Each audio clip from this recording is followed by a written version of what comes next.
Hey guys, Teeble here.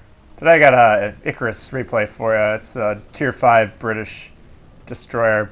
A lot of people have been kind of wondering about this line of ships, so I want to get a replay up for you. I'm also calling this one the Two Brothers Gambit. It's got this really interesting map layout where you have basically two sides of the map, and then there's a middle section here that you can potentially get into. It's a Gambit because if it succeeds, it will give you a strong advantage, but it's kind of a high-risk play. So I certainly don't play this all the time. I'm still kind of experimenting with it a little bit. But I thought playing a destroyer, it's worth trying on this game. I do get a lot of support, though, and do manage to ram some of my support, which is... Luckily, there's no damage from that in this particular version of the game. But I think we have, I want to say, 2 or 3 destroyers and then this cruiser coming up here. Now, one of two things is going to happen when you make this move from either side. Either A, there's not going to be someone there, or B, there is going to be someone there, you know. And how it works out is going to depend on basically numbers. So you're kind of rolling the dice. How many people on my team are going? Okay, well, let's say we got 4 in this case. How many people on their team are going? Well, we roll the dice again. Happens to be 0 in this case. Well, then this play happens to really work out. If you go down this little path yourself and the enemy team has 4 ships, you're in trouble. You know, a destroyer potentially could turn around and get out of there, maybe, with smoke. If you're a battleship rolling down this thing, you're not going to be able to turn around and get away. So for me, my current thinking on this play is smaller, lighter, faster ships can do it. But you can see, obviously, we have a very strong force. I don't know if any of these guys were partied up together or not. But I wasn't playing with anyone, so I just happened to go here. Now, here's a very interesting thing about these British destroyers. Any British ship that has torpedoes, you can either, their wide angle resembles what would be a narrow angle on most ships, and then they have this single tube fire thing. I'll switch between them depending on the situation. The single tube is kind of interesting because you can get a really nice wide spread if done properly. This isn't necessarily the best demonstration right there, but that's kind of what I'm talking about there. Now, if you space this out slightly more, you know, that's a very narrow strike. What I'm doing here is just kind of saturating the water full of torpedoes. Now, British destroyers' gameplay is heavily dependent on smokes. You get 6 smokes. I think they last for roughly 50 seconds, I want to say. Maybe it depends on the ship. I'm not 100% sure about that right off the bat. But in this particular case, one of my companion destroyers had a longer duration smoke that they deployed, so I'm not going to use my own yet. I'm just going to use that. Pretty standard play for destroyers here. If you have torpedoes going to a target and you're concealed by smoke, it's a great time to try and light them on fire. If they get set on fire and instinctively put it out before the torpedo hits them, then the torpedo hits and they get a flood, they're in serious trouble. Conversely, if the torpedo happens to hit first and they hear the flood, and then you're able to set a fire or 2 after that, that's also a nice play. So you want to use your high explosive rounds and your torpedoes in conjunction with each other. And you'll see I'm just able to sit here completely obstructed by the smoke.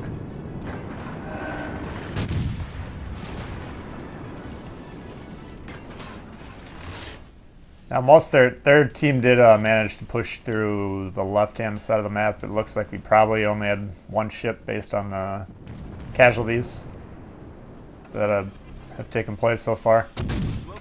So they are able to push forward, and this is another part of the risk-reward aspect of this particular play. Now, we overloaded the middle in this case, which leaves the flanks exposed, so it's beholden to us to kind of clear this side out as quickly as we can. Otherwise, they're just going to be able to sail right into the base and capture without any resistance.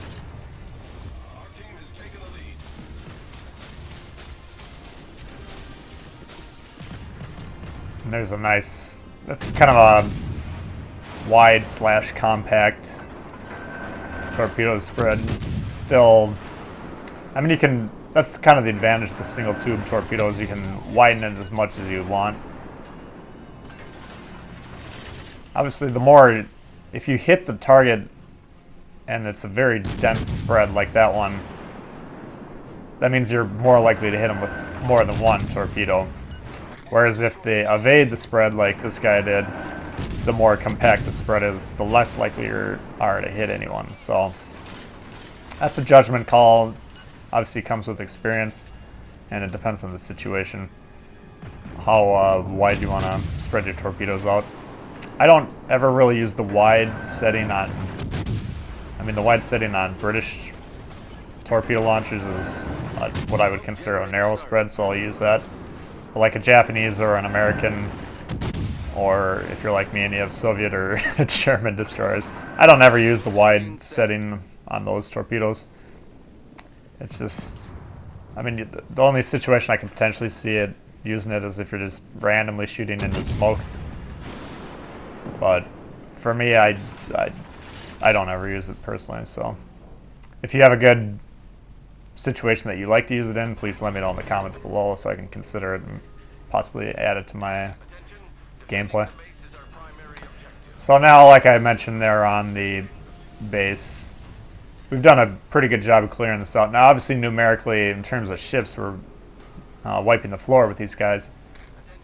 But there's a serious chance we're going to lose this game, and that's because nobody on our team is really defending the cap.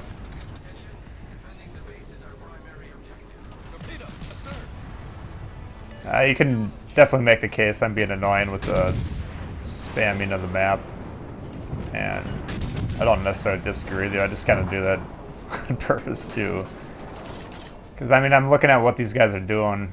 We do have one destroyer that's responding to it, and the rest of the team isn't. Okay, we got one battleship that's near the cap that's sailing away from it. Yeah, he might be shooting at these guys, that's fine, but I don't.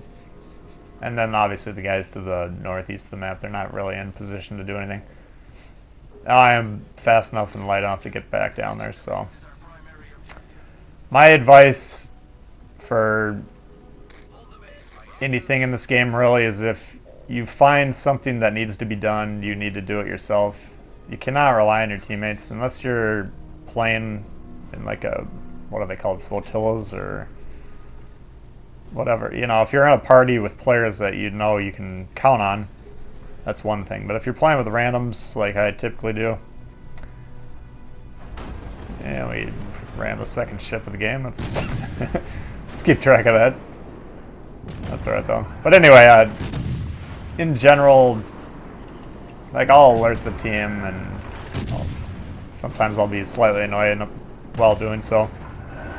But at the end of the day, I understand what needs to be done, and I'm the only one that I can really trust in this situation, so I'm going to go back and do my best to defend the cap.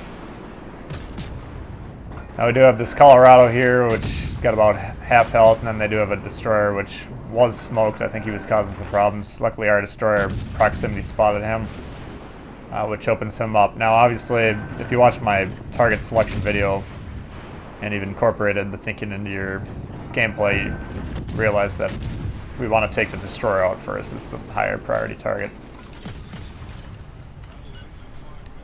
But I'm going to get some torpedoes in the water just to hopefully deal with both the ships at the same time. Not to mention, the presence of torpedoes is going to make it more dangerous for that destroyer to just kind of be hanging around doing what he's doing. But our steering and propulsion gets damaged. You can see I popped a smoke here. Typically what I like to do when popping a smoke is just slam on the brakes as I'm deploying it. The one thing you need to watch when you're playing smoke is that you sail outside of the coverage. And this Colorado, he knew I was there. I think he was either shooting at me or whatever. He knew I was there. The minute you ever see a destroyer pointing sideways at you and not shooting for an interval, that means that torpedoes are being deployed, which means you need to turn towards the destroyer and kick it up kick the speed up into high gear. That's going to give you the best chance to deal with the torpedoes. If you're in a ship like a cruiser where you have sonar or something that can enhance the detectability of the torpedoes, also deploy it at that time. But always, whenever a ship's not shooting at you that should be shooting at you, it's probably shooting torpedoes at you. So just, it's, you know, it comes with experience, but when you notice it, react to it. It's very simple. I'm not saying those guys had a great chance against us, because obviously we vastly outnumber them, but whatever. And to touch it off, we rammed the third ship of the game, so. That's it for that one. I hope you enjoyed it. If you did, please hit the thumbs up. If you're new to the channel, consider subscribing for more World of Warships content. We got a lot coming out. Questions, comments, you guys know I love to hear from you. I try and respond as best I can. That's part of what makes this fun for me, is interacting with you guys. So please let me know what you think below, and we'll see you guys all later. Alright, peace.